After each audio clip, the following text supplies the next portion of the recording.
Hello and welcome to Only as Lonely, the podcast where I share my story of taking some redundancy in 2009, going travelling around the world to explore my passion for photography and playing music, and all the little interactions that happened in between. So this is episode 4. Thank you for the positive feedback around episode 3.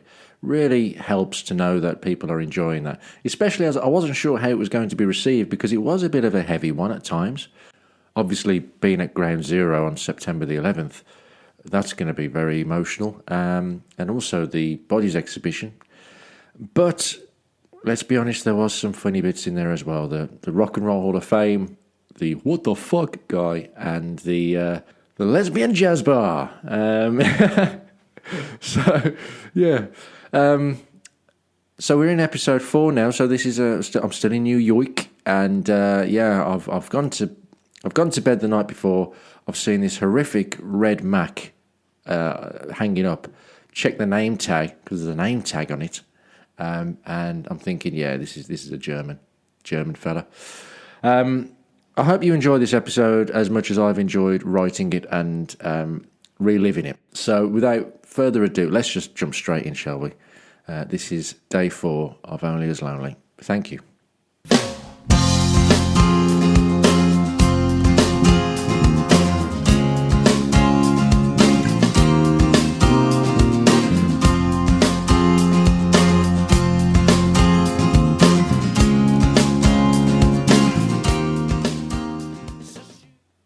Day 4, September the 12th, 2009.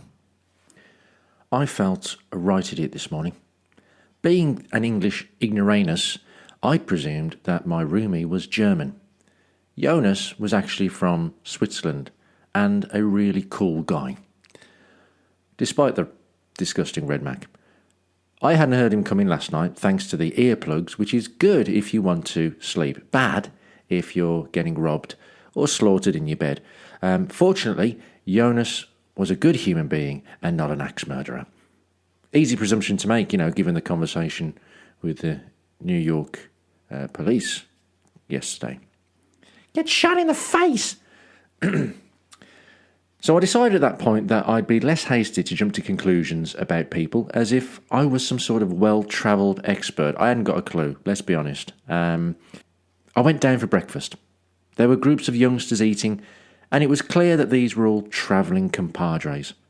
The hostel was full of youngsters, and it seemed more like a multinational youth club with table tennis, pool tables, and a roof garden.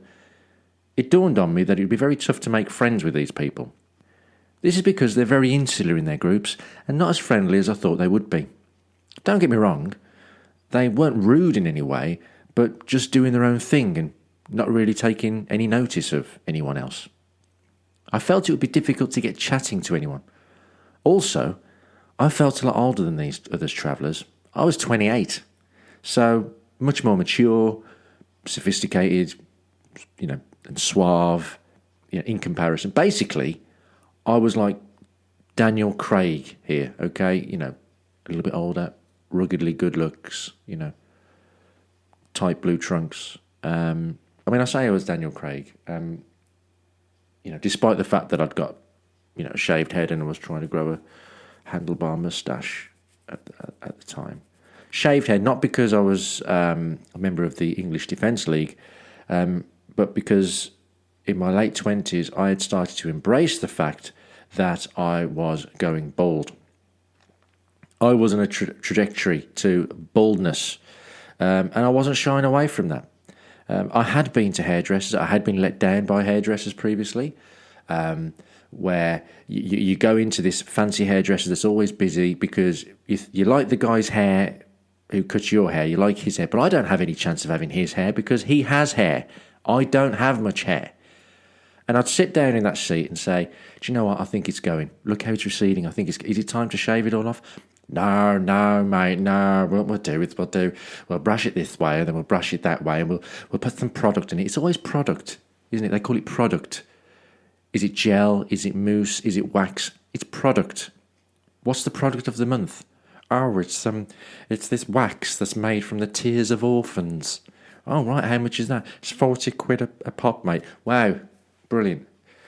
But sure enough, he'd brush my hair, he'd style it in a certain way, put some product in it, and I'd sit there looking in the mirror going, bloody hell, I've got a full head of hair. I don't need to shave it off. I'm kidding myself here. Look at that. That's amazing. You pay him the extortionate money, step outside. Gust of wind is like a loose piece of tarpaulin on a shed roof. Unbelievable. So I decided to embrace it and shave my head. It wasn't really short. I think I was building up to that, but I think it was like a grade 4. But I think it's better to be one of those people that people go, oh, there's a guy who's going bald, rather than there's a guy who's going bald. Look at him trying to hide it. Oh, isn't it tragic? I wasn't going to be one of those guys. I also was trying to grow a handlebar moustache. Why? I don't know why. I said to somebody, I think, wouldn't it be funny if I just grew like a handlebar moustache while I was travelling? And they were like, yeah, that'd be really funny. Thing is, I couldn't really grow much facial hair either. I struggled. I couldn't grow facial hair until I was probably in my mid to late 30s. So, yeah, a bit of a challenge there.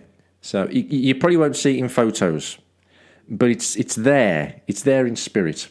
Of course, as a lone traveller, it didn't stay for long, let's put it that way. But why would I want to go around looking like a sex pest? That's not going to attract people. No wonder people didn't want to talk to me. But yeah, basically I was like Daniel Craig. All right, so yeah. Back to the hostel. There was no free shit breakfast today because it was the weekend. No free coffee either. So I decided to eat out instead. I intended to visit the International Centre of Photography, but it was too early, so I grabbed a nutritious hot dog to stop myself from fainting. I then grabbed a breakfast and coffee from Starbucks. I went and sat on the driest seat I could find in Bryant Park. I love the way that amongst these towering concrete and glass structures were these little pockets of greenery.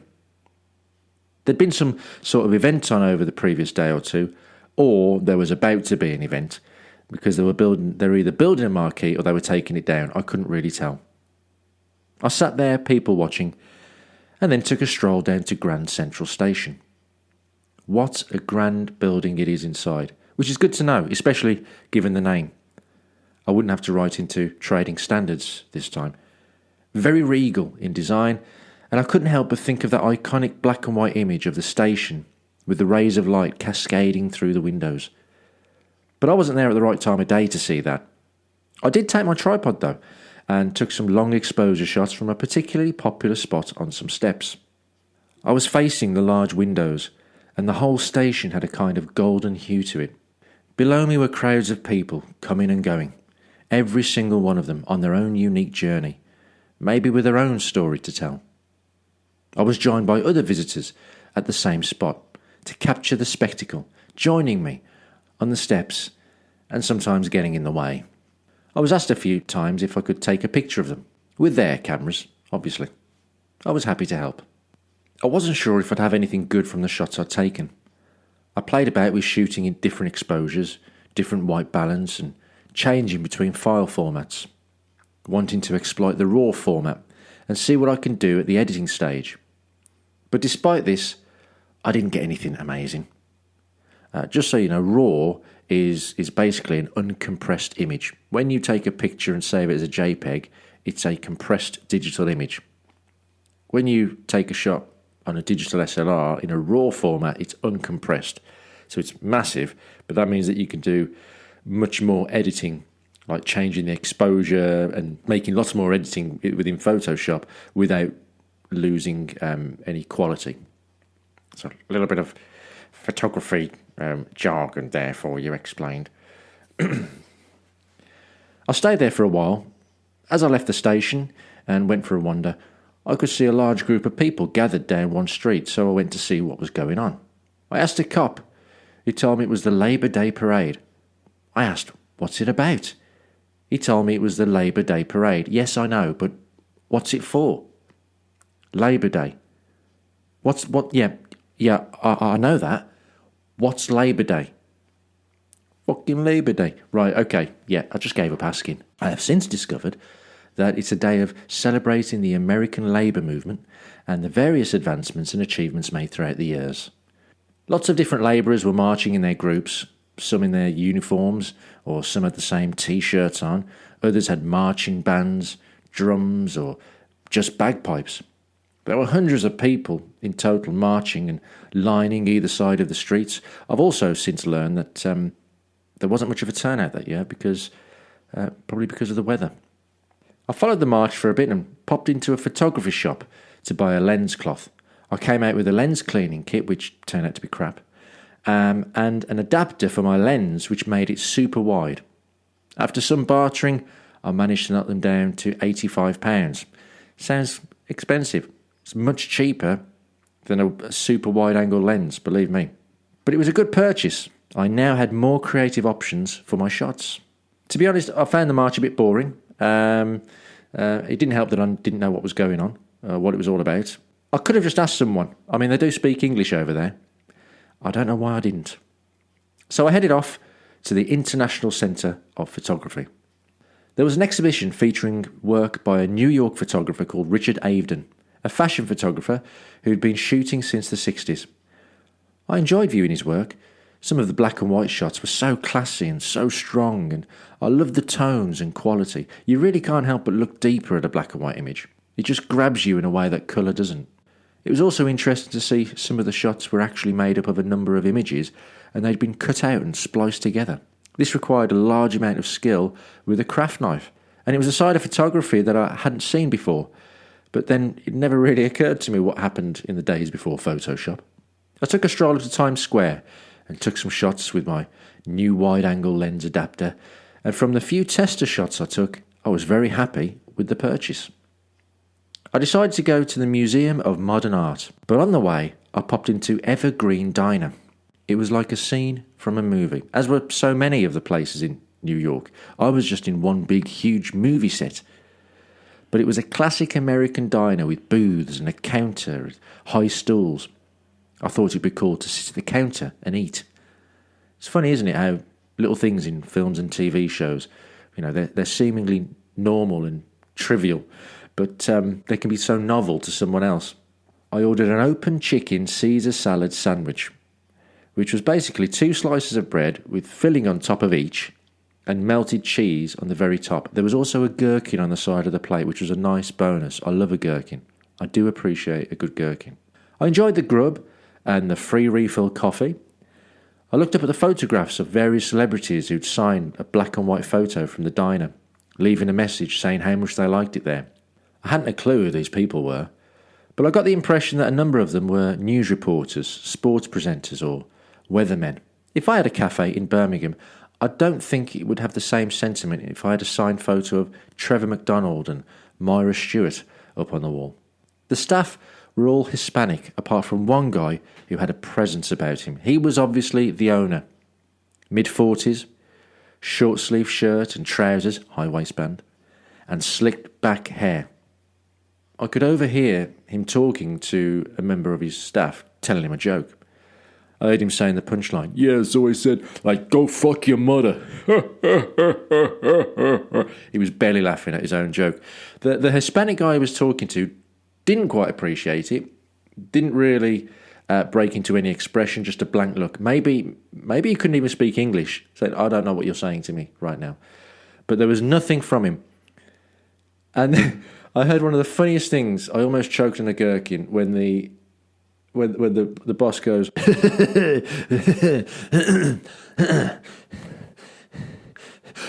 get out of my fucking country. Yeah, seriously, that's what he said. You don't laugh at his jokes. Deported. You're sacked. You don't laugh at my fucking joke? What is it? You don't speak fucking English? What the fuck is wrong with you, huh? What the fuck is wrong with you? You fucking piece of shit. You get back over the fucking border. I don't fucking you treat me like a fucking schmuck. I tell you a good fucking joke. You don't even fucking laugh. What the fuck is wrong with you? I'll fucking kick your ass. You fucking... Yeah.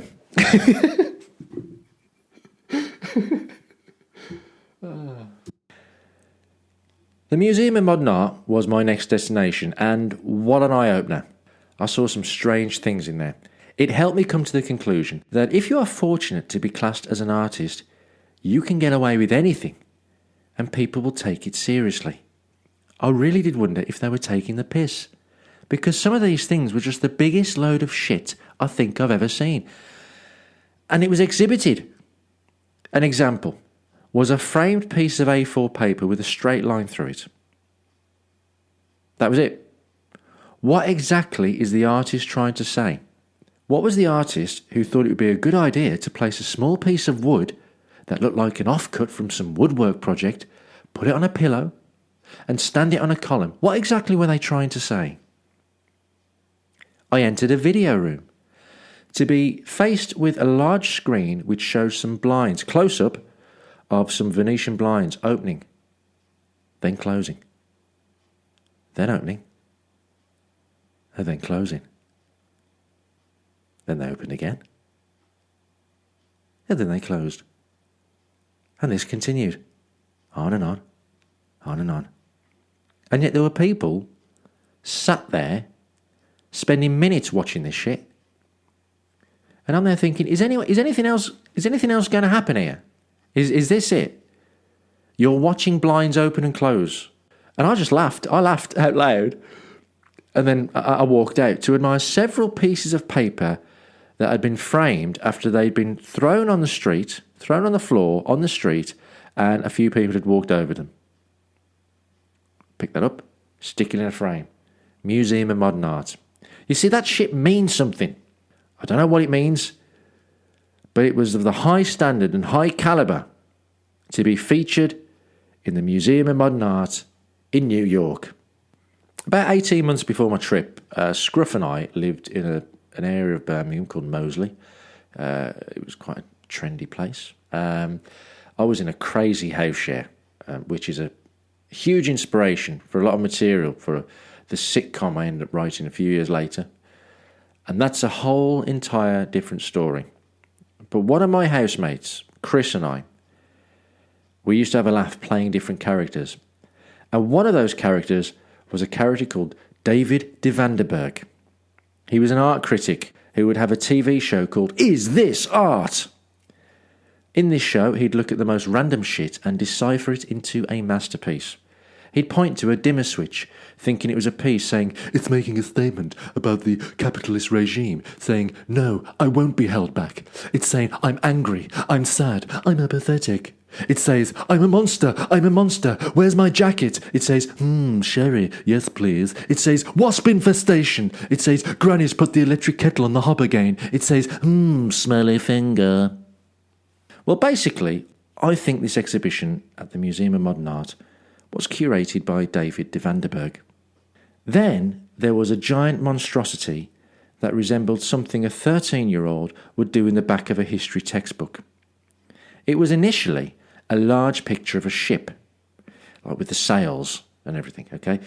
Like the Cutty Sark, okay? So it looked like the Cutty Sark, but it had been defaced and scribbled over with some sort of face that had a cannon for a nose, and over the top of the face was a large floppy penis. They then scrawled the words penis hat on it, and all around this ship were references to the penis. Chop the sausage off. Sausage factory. And this thing was absolutely huge on the wall. But it was the people looking at this that made me laugh. They were so serious.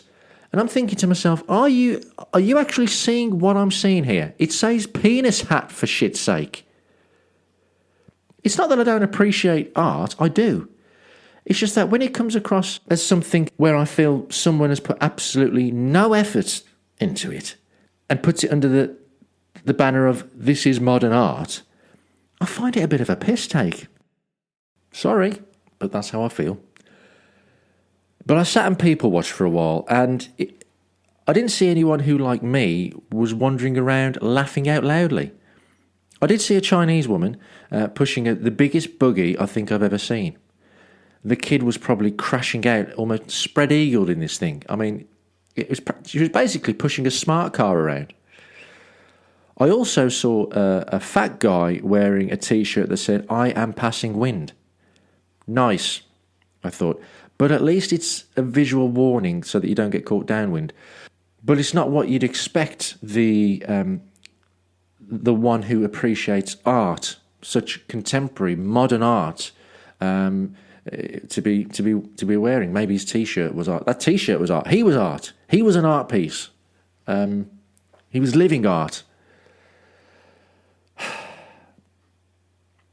The other visitors were looking so deeply into the art, contemplating the tortured concept that the artist must have been expressing when he got a ruler and held it down on a piece of A4 and with a great deal of skill drew a straight line 3 centimetres long with a pencil, almost fainting from the exertion, saying, "It is complete. My masterpiece is now complete." I had known that art can be pretentious, but it really brought it home to me how shit modern art can be. There were some good things, there were some good things. But unfortunately, the shit overshadowed them. It was like searching for a Rolo in a cowpat. I was eventually booted out as the place was closing, and so I wandered around trying to find something to do. I'd missed the boat with various tours around the city. It was too late now, and it was raining again. And I didn't just want to walk around. I didn't want to sit in a bar on my own, and I started to feel a bit miserable. I decided to head back to the hostel and freshen up. Back at the hostel, I went to an area of computers where I checked Facebook and tried to make conversation with an Aussie girl. But she wasn't exactly the most forthcoming. I wasn't being an idiot, or I wasn't being a sex pest. I was only being friendly. I went and grabbed a shower, and then decided I would find somewhere to have a beer. On my way out, I saw the Aussie girl again. I thought, you know what? What the hell? Maybe she wants a beer. She didn't. I then thought that I must have looked like a pathetic loner, desperate for someone to be his friend. I thought I must have resembled Alan Partridge as he stayed in the travel tavern, asking members of staff if they wanted to go for a drink. I had to laugh at myself. But as I made my way on the subway to Christopher Street again, in search of somewhere to grab a beer, I realised that today I've started to feel a bit lonely. I mean, I've had moments of loneliness for the past 3 to 4 days, but today it was at a new level. Every attraction I visited had people sharing the experience with someone. And I just wanted, at times, to go to someone I know. Whew, look at that. They say a problem shared is a problem halved. Well, I believe that an experience shared doubles the enjoyment of it. I wandered down the street towards Christopher Street in Greenwich Village and saw what to me looked like restaurants rather than just bars. There were people just sitting, eating in all these, tables and chairs. That to me is a restaurant. So I plucked up the courage to ask a couple of girls if they knew a good place to go. I even tried to sound more English, more of an English gentleman, in a feeble attempt to woo them in some way. Excuse me, I'm terribly sorry to trouble you. I wonder if you wouldn't mind pointing me in the direction of somewhere I could get a drink around here. Hugh Grant, I am not. What exactly did I expect? Oh my God, you're English, wow. We love your accent, it's so sexy. Well, come and hang with us. God, I love English guys. Oh my God, do you love English guys? Yeah, I love English guys. Oh my God, Brittany, we've got an English guy. Oh my God. Yeah, it didn't happen. Didn't happen. They just looked at me like I was mental. What? Like, there's bars, everywhere around here. There are, bars over there, and, around there, and, everywhere. What? What? Oh, right, great, thanks. What was I thinking? I mean, Love Actually wasn't a documentary, was it? Idiot.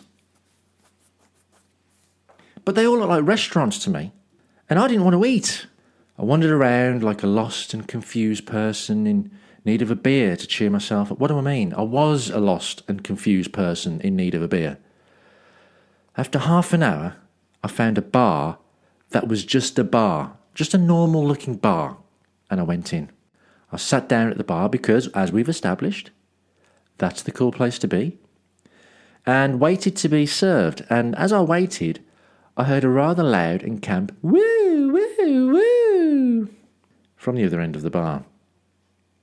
I looked to see if a police car had turned up with the gay man as the siren, and at that point noticed that the bar was full of men. Quite the sausage fest in here, I thought.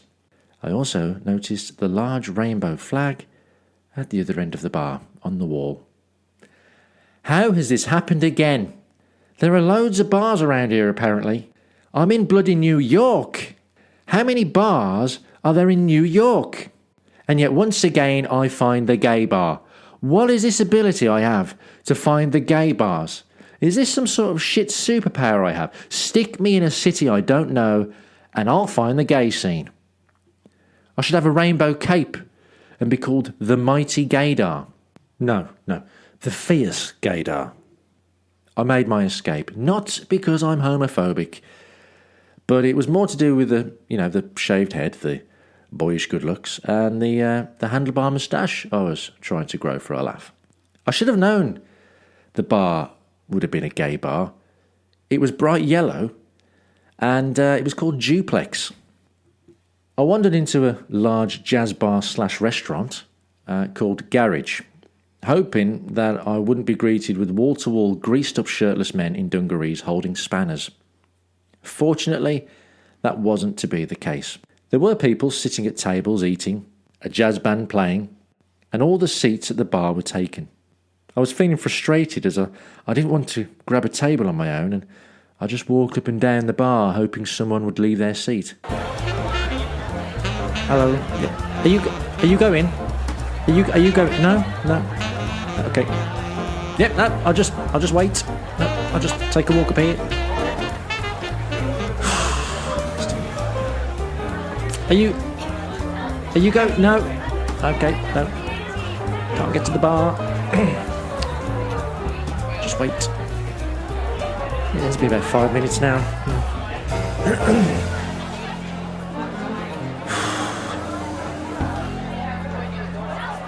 It's taken bloody ages, this is. But luckily, I managed to grab a seat and ordered a beer. I felt quite low, and I wasn't in a situation to be able to get to talk to people.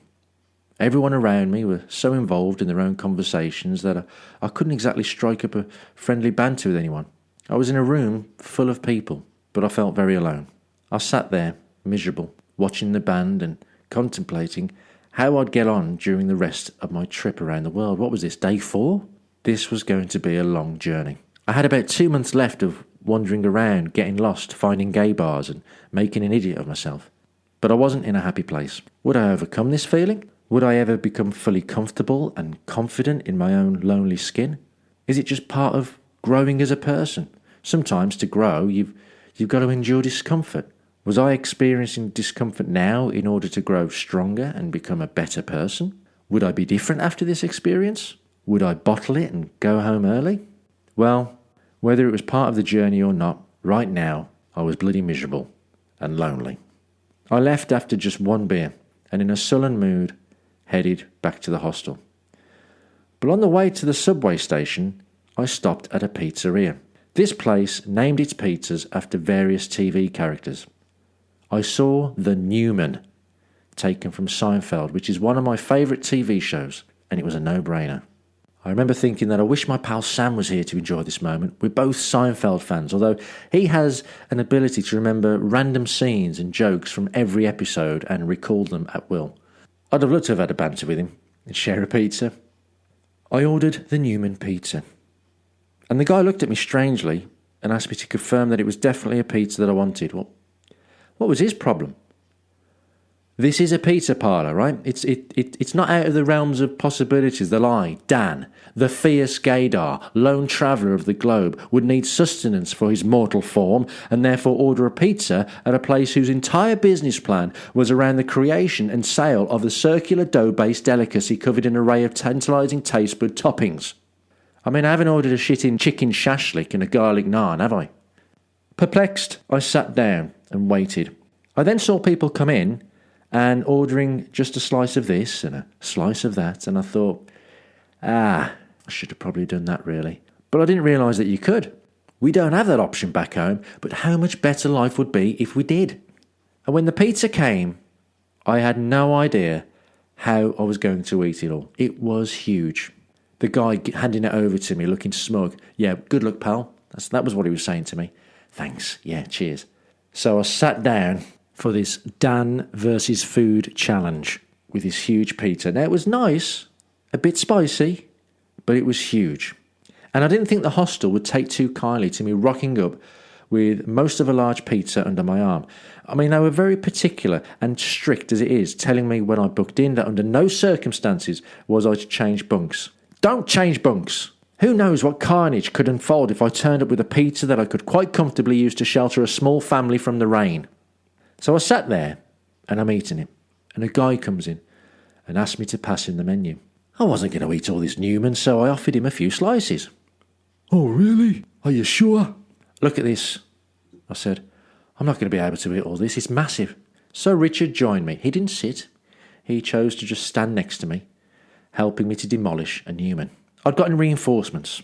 It also probably looked to the staff like my friend had turned up and met me, so I didn't look like such an idiot. Yeah, I knew what I was doing, ordering a pizza. My mate's here now, so in your face. Richard was a very nice chap. Had a wide-eyed look of surprise and a nervousness about him. Yeah, he was probably stoned. He definitely helped me finish the pizza. He was also pretty overweight, with a shaved head, moustache, and he was a little camp. No doubt he was calorie loading on his way to party at Duplex, I thought. We chatted about stuff, my journey, family, work, and then I asked him what he did for a living. Oh, I teach fitness to fat, lazy people. Nom, nom, nom, nom. Before taking another huge bite of the Newman. I couldn't help but think there was a certain irony there. But there was no way Richard was lazy. Oh, no. Fat, yes, but lazy, no.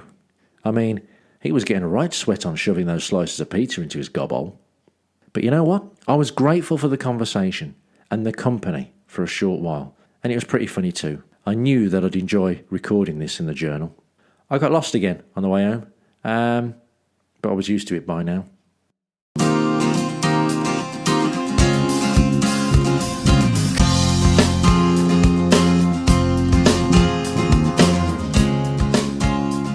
And there you go, that's day 4 in New York. Hope you enjoyed that. I really enjoyed writing this one. Yeah, lots of funny things happen. The Museum of Modern Art, man. Weird how people take it all so seriously. And I'm thinking, is no one else seeing this? Am I the only one walking around laughing at this? What's wrong with... Look at it. He's got a penis hat. Yeah. That's pretentious shit.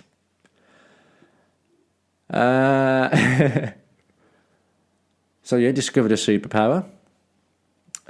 So drop me off anywhere and I'll find the pride march. Found a march today as well.